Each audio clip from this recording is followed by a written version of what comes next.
இவங்க வாண்டடாக போய் மாட்டிக்கிறாங்க. ஸோ அப்படி காமிச்சிருந்தாலே படம் வந்து சூப்பராக இருந்திருக்கும். அப்புறம் வந்து படத்தில் வந்து பார்த்திங்கன்னா அந்த உசுரே நீதானேன்னு ஒரு சாங் இருக்குது பார்த்தீங்களா, அந்த சாங் வந்து நான் வேறு லெவலில் ஒரு எக்ஸ்பெக்டேஷனோட போனேன். அந்த சாங் எப்படா வரும் அப்படின்னு நான் அவரோட காத்திருந்தேன். கடைசியில் வந்து பார்த்திங்கன்னா கடைசி கிளைமேக்ஸில் வர சாங் அது.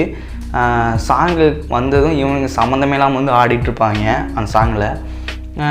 அந்த சாங்கை வந்து பார்த்திங்கன்னா இந்த லைன் அந்த உசுரே நீதானே வரங்க லைனில் மட்டும்தான் வந்து அந்த ஃப்ரேமு அந்த ஸ்லோமோ எல்லாமே வந்து பார்க்க சூப்பராக எப்பிக்காக இருக்கும். மற்றபடி எதுவுமே வந்து நல்லாவே இருக்காதுன்னா கொஞ்சம் சம்மந்தமே இல்லாமல் இருக்கும்னு வச்சுங்களேன். என்னடா அவனுங்க அவன் தனித்தனியாக ஆடிட்டு இருக்கானுங்களே அப்படிங்கிற மாதிரி தான் இருக்கும்.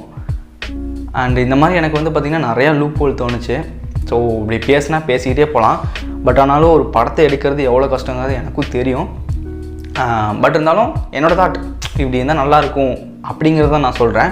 பட் மற்றபடி குறையாக வந்து நான்